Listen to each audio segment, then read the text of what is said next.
I'm glad you're wearing a shirt and pants. Yeah, we heard We're about good that to no go. shirt thing. That's about as beautiful as I'm going to get. Are you brushing your hair just to taunt me with that right now? Pardon me? Are you brushing your Well, hair just to make fun of me? I can't brush my no, hair. actually, I'm just trying to look my best. Well, I tell you, Tommy, this is a real pleasure for us. I mean, this is a bucket list filler right here. I mean, Tommy Well, thank James. you. Oh man, I mean, Let's see. you Come just on.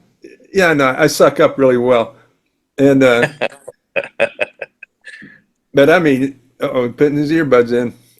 There I am. Yeah, Can you see hear now, me? There. yeah, now I can suck up and you can hear me even better. Yeah.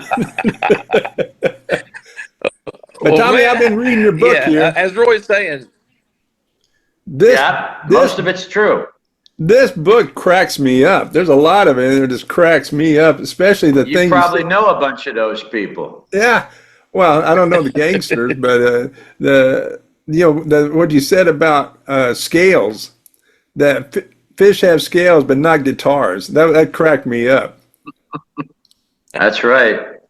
Well, I just it was a book that I wanted to write for a long time, but a lot of these guys were still walking around, so I kind of had to be careful.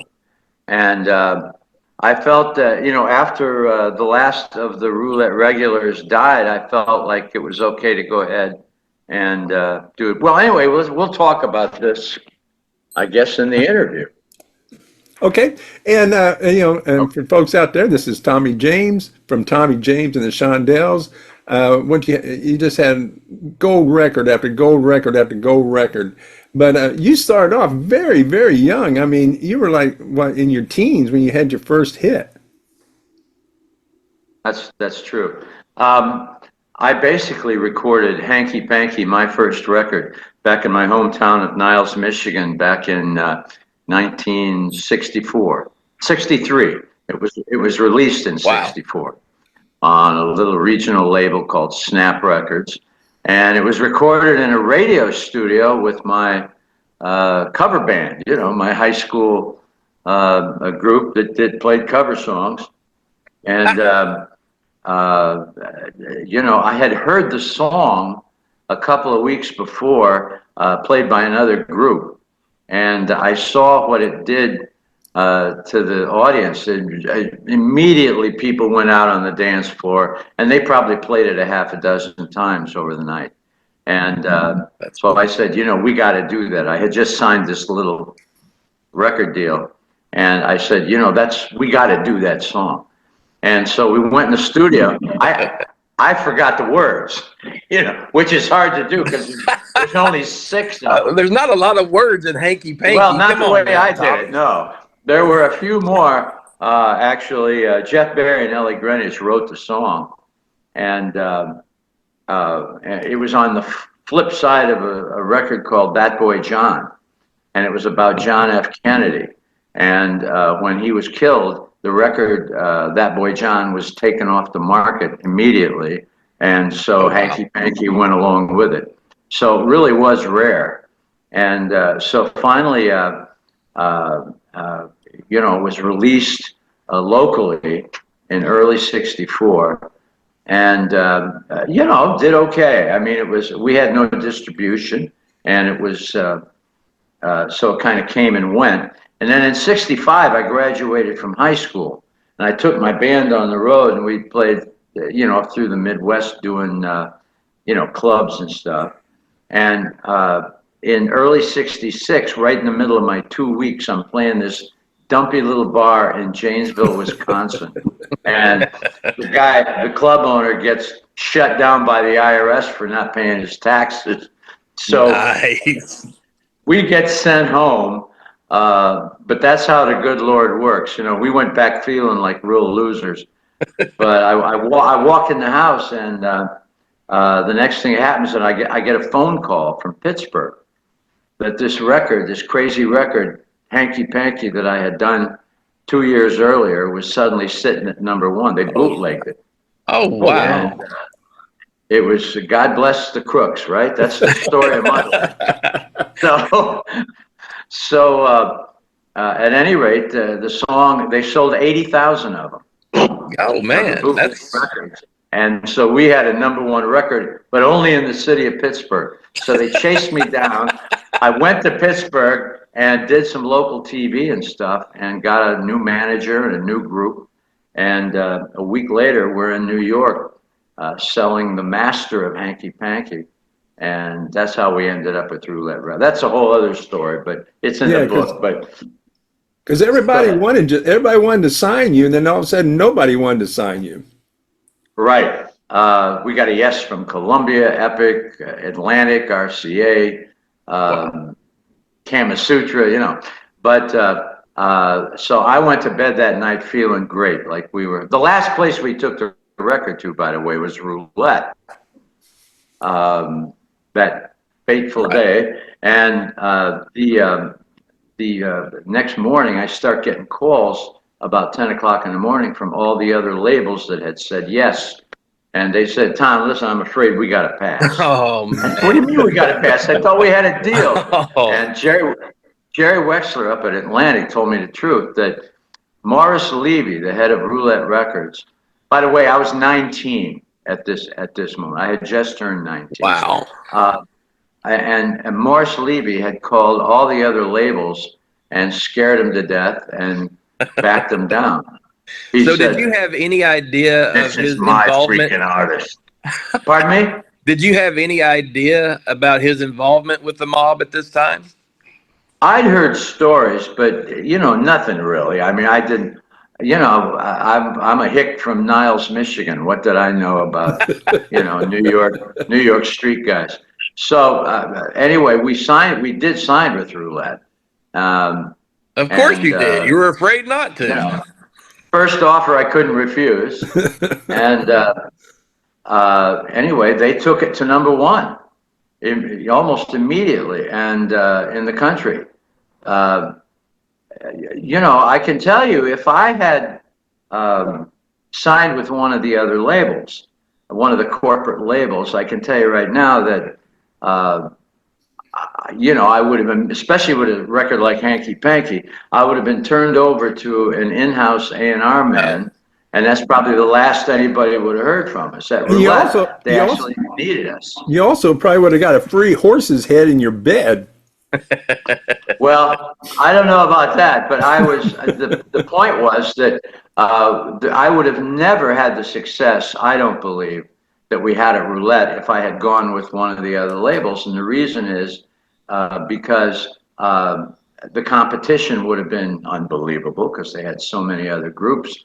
But also, Roulette allowed me to put my own production team together.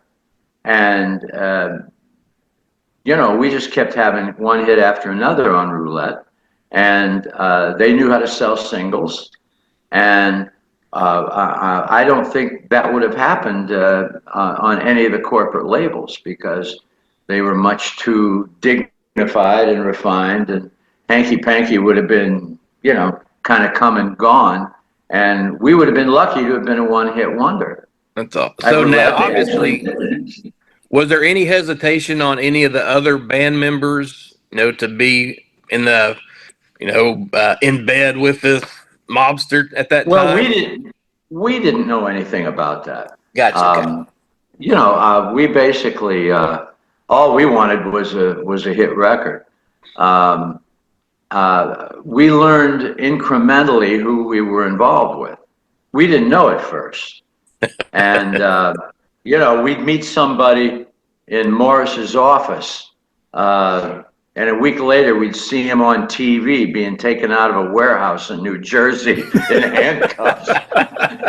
Wasn't that the guy we just met up at Morris's office? And it was. That sort of stuff kept happening. And, you know, we started recognizing gangsters who would come up and visit with Morris, talk to Morris, from television.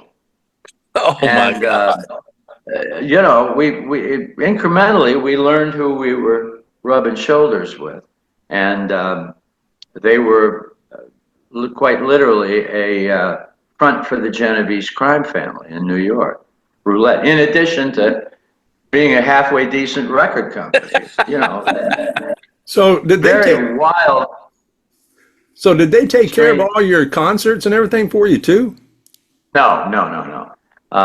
It was just records. We were quite legitimate with, you know, on the road and BMI and, you know, the other things.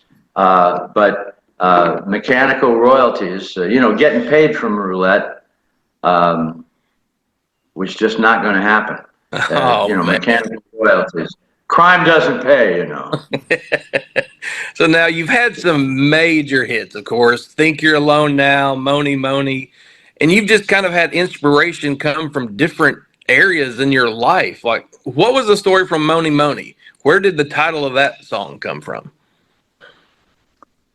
Well, this was, I believe it was our eighth hit record in a row. And we basically, when I started Mony Mony, all I really wanted to do was create sort of a party rock, back to the early 60s kind of thing. You know, a Mitch Ryder type record, Louie Louie, that kind of a thing. We wanted to put people on the dance floor, and party rock was the way to do it. But of course, by 1968, which is when Mony came out, you know, everybody was basically too stoned to dance much anymore. So, you know, it was like a throwback to early 60s. And the night we had carefully put this old sounding rock and roll track together, and it was the night before I was supposed to do the lead vocal, and we still had no title. We had all the lyrics, we had everything was there, but we had no title. And you know, we were looking for like a Sloopy or a Boney Maroney or something, some crazy title, and everything just sounded so dumb. So Richie Cordell, my writing partner, and I threw the guitars down, walk out of my terrace, light up a cigarette, and we'd look up at the night sky. This is Midtown Manhattan.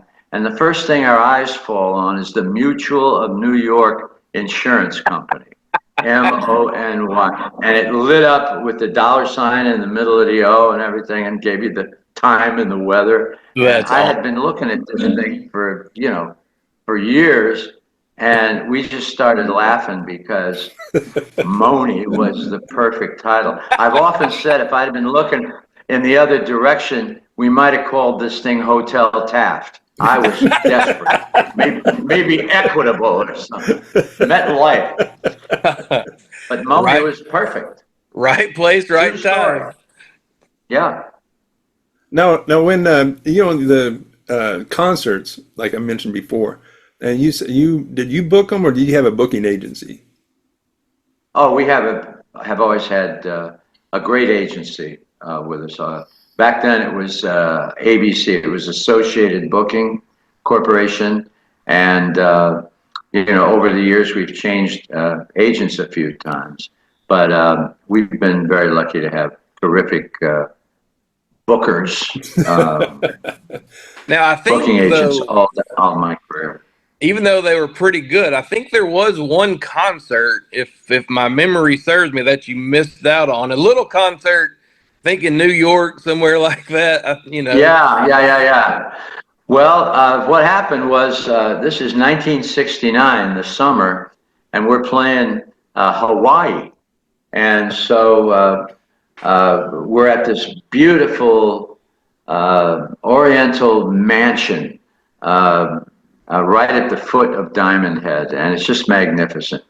And I get a call from my secretary in New York, Joanne, who said to me, "Listen, Tom, Artie Kornfeld was up, and you know, he's doing a gig. He'd really like you to come back and play this gig." And It's at a pig farm in upstate New York. I said, what? He says, yeah. And she says, yeah, it's going to be they say it's going to be a big gig. A lot of people are going to be there. I said, did you say a pig farm in upstate? You want me to fly 6,000 miles, leave paradise for a pig farm? She says, well, yeah, they say it's going to be a big deal. I said, I'll tell you what, if I'm not there, start without me, okay? And they did, and they called it Woodstock. It's all right. And so years later, I played Woodstock, and I told him, I said, you know, traffic was murder. I'm so glad to be here. That's a true story. So when you wrote all these songs and you got all that, and you mentioned earlier that you didn't get paid for it. Did you ever get paid for those songs? Eventually, yeah, basically what happened was we lost between 30 and 40 million dollars on mechanical royalties and publishing royalties. Our first 8 years from actually 9 years, from 66 to 75. Because that's just the way it was. They were not going to pay, and so we constantly had to make decisions. Do we, you know, hit the courts and sue Roulette and try to get paid that way? It was, first of all, very dangerous to do that. Sure. Jimmy Rogers found that out. Oh, wow. And yeah, and because we're having such wonderful success, and our booking price keeps going up, and you know, the commercials we're doing, and the BMI, and you know, as songwriters, and so we're having tremendous success. So do we want to jeopardize that? And we made the decision to stay. And then, of course, I get to tell the story now, but it's going to be a movie. But the bottom line is that I think we made the right decision to stay there. Now, when Morris was finally, we moved on. I went to Fantasy Records, and we came back and had more hits at Millennium Records. And I left Roulette in 75. So what I'm saying is that when Roulette was sold, when Morris Levy sold Roulette in 1986, I believe it was, he was on his way to prison. He was convicted of racketeering and loan sharking and all that kind of stuff, and was on his way to a 10-year prison sentence when he died of cancer. And he sold Roulette, and he sold the publishing company. Roulette has ended up with Warner Brothers. They sold it to Rhino Records, who ended up selling to Warner Brothers. So Warner Brothers has all of our old masters, and the publishing is owned by Sony. Oh, wow. Through several steps, but ended up at Sony. So Warner's and Sony, the two best companies, honest and best companies for selling music in the world, has our material from Roulette, and we're getting paid every quarter, just like we're supposed to. Nice. So honestly, I'm very, very happy. We have a wonderful relationship with both companies, and as a matter of fact, Sony on the publishing has brought me 93 movies and television shows over the course of the last 15 years or so. Holy cow. And so I have no complaints. And so I'm a happy camper, and we're still touring. We're playing all over North America this year and every year. And so I'm really very flattered, honored, and thankful, grateful to the good Lord and the fans for the kind of longevity we've had. So you think Now, that? are you still writing? Go ahead. Are you still writing new music, or when you're doing the tours, is it pretty much everything your greatest hits, Well, or are we you still have putting new music out there? we a little bit,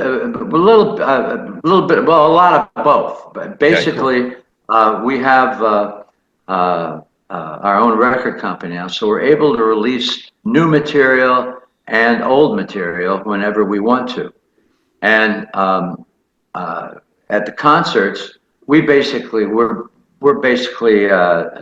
concert is between 90 minutes and a little bit longer than 90 minutes, and we play as many of the hits as we can, and we play a couple of new things too, Cool. including the new version of "I Think We're Alone Now" that came out a couple of years ago and went top 20 for us, Adele Contemporary, but also is going to be in the new movie, which we'll talk about in a bit. So the movie. Now that you've seen Jeff, do you think that he would be the lead in that movie for you?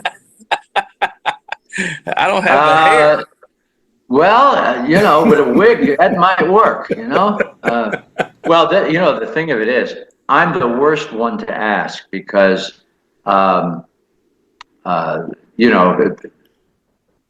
Morris Levy and Tommy James are going to be the two hardest characters to cast. Morris has to be big and scary, and we got to find somebody who plays guitar as badly as I do. That's going to be a real challenge. And at any rate, the movie "Me, the Mob, and the Music" is being worked on right now, casting and being produced by Barbara DeFina, who produced Goodfellas and Wow. Casino and several other great movies. And the screenplay's been written by Matthew Stone. Kathleen Marshall's going to direct, and we're looking probably at another. Hollywood got shut down during COVID, so nothing happened. And then the writer's strike was right after that. So between the two of them, Hollywood got shut down for about 3 years. So it's up and running again, and so things are moving forward. It's going to be the book come to life. Okay, No. Tom. And I hate to cut you off, but we're running out of time here. They just flashed me that thing, but it's been such an honor and talking. thank with you. And your career is great, and need everybody to rush out and buy this book because I just read it and I loved it. But Tommy, thanks so much for coming on. Thank you. Great talking Thanks, with you. Tommy. Good talking with you, Bye-bye. and good luck on the movie. And just give us a message, and I'll come to casting, and we'll figure something out for you. You're in. Okay, take care, Tommy. Thanks.